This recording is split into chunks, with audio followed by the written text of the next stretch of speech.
The night sky over the Red Sea was shattered by a sudden, blinding flash, a moment that would forever change the lives of hundreds of families.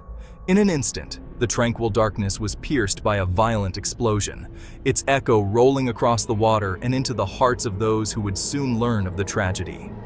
Yemenia Flight 447, an Airbus A330 carrying 227 souls, was on a routine journey from Sana'a to Cairo. The aircraft, a symbol of modern engineering and international connection, vanished from radar screens without warning, its digital trace abruptly ending over the vast, moonlit expanse of the Red Sea. There was no distress call, no final message from the cockpit, just a sudden, chilling silence. The radio waves that once carried voices and coordinates now buzzed with static, leaving controllers in the dark. Air traffic controllers in Jeddah and Djibouti stared at their screens in disbelief, their faces illuminated by the cold glow of radar. They were left with only questions, their training offering no comfort in the face of such a sudden disappearance. Out at sea, fishermen near the Khorasan Islands became unwitting witnesses to disaster. They watched in horror as a fireball streaked across the sky, illuminating the waves below before vanishing into darkness. Their shouts echoed across the water, the first human voices to mark the tragedy. As dawn approached, grim evidence began to surface. Debris, twisted metal, torn seats, and scattered luggage floated on the gentle swells. Personal belongings, from children's toys to travel documents, washed up on the rocky shorelines, confirming the unthinkable. A mid-air explosion had torn the jet apart. The passenger list told a story of global connection.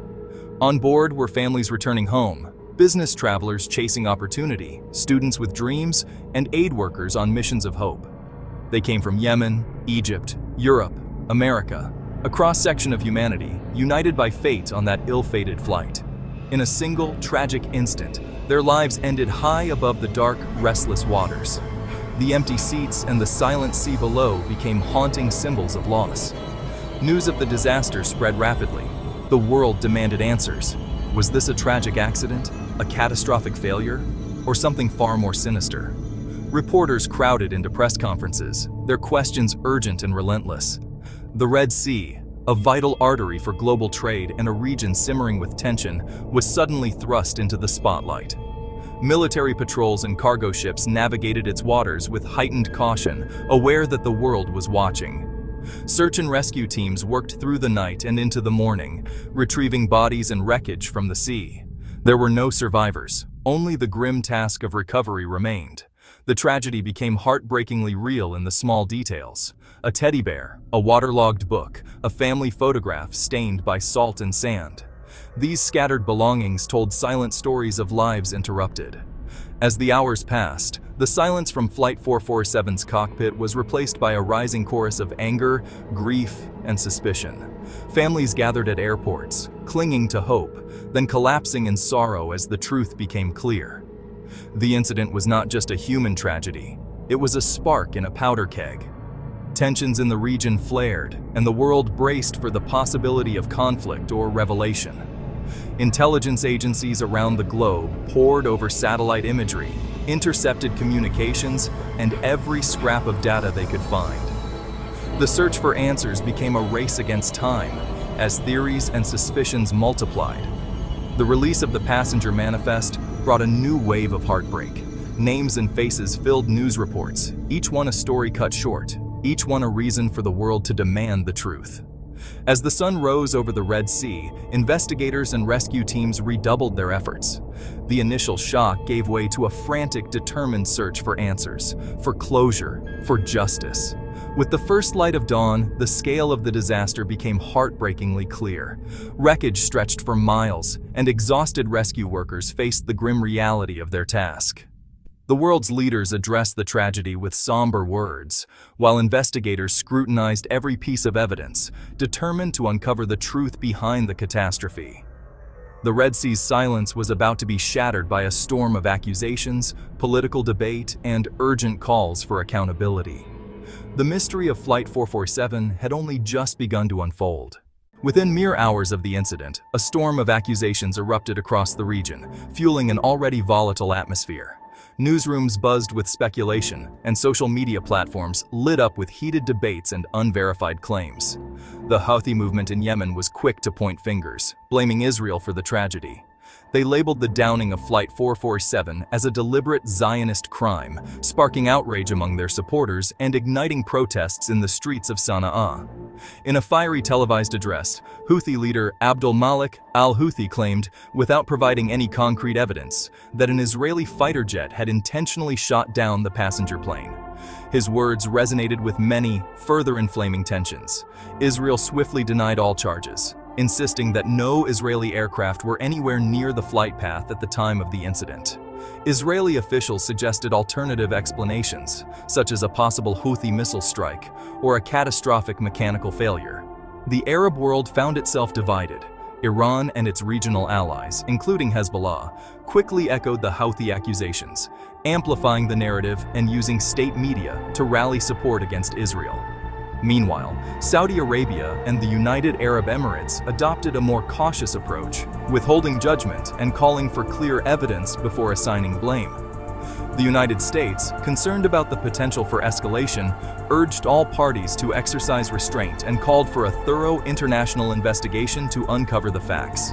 Yet, in a region where conspiracy theories often overshadow hard evidence, the Houthi narrative quickly gained traction among the public. Cafes and homes buzzed with speculation, and the story spread rapidly. The tragedy of the lost plane was rapidly transformed into something far more dangerous, a potential act of war, with military forces across the region placed on high alert. As international news outlets scrambled to keep up, the search for truth was quickly drowned out by a political firestorm, with each side pushing its own version of events. With tensions at a breaking point and armies mobilizing, the stage was set for a confrontation that could reshape the region's fragile balance. In Yemen, grief turned to rage. The sorrow that once filled quiet homes and echoed through empty streets began to boil over, uniting families and strangers alike in a shared sense of loss and injustice. Funerals for empty coffins became mass rallies. What should have been moments of private mourning transformed into powerful public demonstrations, as thousands gathered to honor the dead and demand answers. Victims' faces were everywhere, on TV, in the streets, on banners beside anti-Israeli slogans. Their images became symbols of a nation's pain, reminders that every loss was personal, and every death a call to action. The Houthis channeled sorrow into a call for vengeance, repeating, "Your loved ones were murdered by the Zionist enemy." Their speeches echoed through the crowds, fueling anger and a sense of duty to respond. Private grief became public fury. The pain of individual families merged into a collective outrage as chants and cries filled the air, demanding justice and retribution. The downing of Flight 447 was cast as proof of the Houthi narrative. Yemen was under attack. The tragedy was no longer just a loss. It was evidence, a rallying point for those seeking to defend their homeland. Young Yemenis, raised in war, now saw vengeance as a sacred duty. For many, the call to arms was not just about revenge, but about protecting their families and their future. Families who mourned now demanded retribution. Their grief became a force, pushing them to speak out, to organize, and to insist that those responsible be held accountable. The Houthis had transformed tragedy into a nationalistic rallying cry. The movement grew, fueled by pain and a desire for justice, uniting people from all walks of life under a single cause. The target was clear: Israel. The anger and frustration of the people found a focus, as slogans and banners made their intentions unmistakable. The call for confrontation was no longer just rhetoric, it was a demand. The streets echoed with the promise of action as leaders urged their followers to prepare for the battles ahead. Yemen's pain was now a weapon. What began as mourning had become a powerful force, driving a nation to stand together and fight for what they believed was justice. The Houthis moved from words to action. Abdul Malik al-Houthi called for jihad against Israel, mobilizing thousands. Recruitment centers overflowed with volunteers, driven by grief and anger. The real threat, a sophisticated arsenal of long-range missiles and drones. Launch sites across Yemen buzzed with activity. Mobile launchers were repositioned. Houthi media broadcast threats and simulated missile strikes on Israeli landmarks. The plan overwhelmed Israel's defenses with waves of drones and missiles, aiming for strategic targets. The countdown to a missile war had begun. Israel responded with maximum urgency. A state of emergency was declared. Bomb shelters reopened nationwide. The IDF canceled all leave, deploying Iron Dome, David's Sling, and Arrow 3 batteries at full capacity. Air patrols swept the skies, while the U.S. deployed THAAD systems and Navy destroyers to bolster defenses. Supermarkets saw panic buying, families reviewed emergency plans. The threat from Yemen was real and imminent. The U.S. presence signaled that any attack would trigger a joint response. Anxiety gripped the public. Everyone waited for the sirens. The question was not if, but when the missiles would come. Israel held its breath. The crisis put Washington in a bind. The U.S. rushed military support to Israel, reaffirming its commitment. But a direct strike on the Houthis risked a wider war, possibly drawing in Iran. The administration feared being dragged into another Middle East conflict.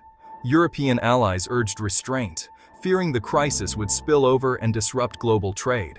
The Bab el-Mandeb Strait and Suez Canal were at risk. Any conflict could cripple the world economy. Diplomats scrambled for a solution, but every option carried grave risks. The White House walked a tightrope, trying to deter escalation without igniting a regional war. The next decisions could define America's role in the Middle East for years. Iran's shadow loomed large. Tehran's support, missiles, drones, training, made the Houthi threat possible. Officially, Iran denied direct involvement but praised the Houthis' stance. Russia amplified the Houthi narrative, blaming the West and shielding Iran at the UN. China called for calm, but refused to pressure Tehran, prioritizing oil and stability. This diplomatic cover let Iran and the Houthis act with impunity. The US and Israel found themselves increasingly isolated. The crisis threatened the world economy. The Bab el-Mandeb Strait, a choke point for 12% of global trade, was now a potential war zone. Shipping costs soared. Oil prices spiked.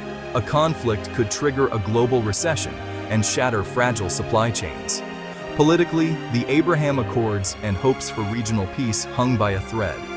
The conflict risked igniting wider wars and hardening global alliances. The fate of billions was suddenly tied to a single downed airliner. The world teetered on the edge. As dawn broke, the Middle East held its breath. Houthi missile crews awaited orders. Israeli defenses stood ready. Diplomats raced to avert disaster, but the truth behind Flight 447 was lost in propaganda. The tragedy had become a symbol, a justification for war. Every hour without missiles felt like borrowed time. The families of the victims were now hostages to geopolitics. The future was unwritten, and the dawn anything but certain.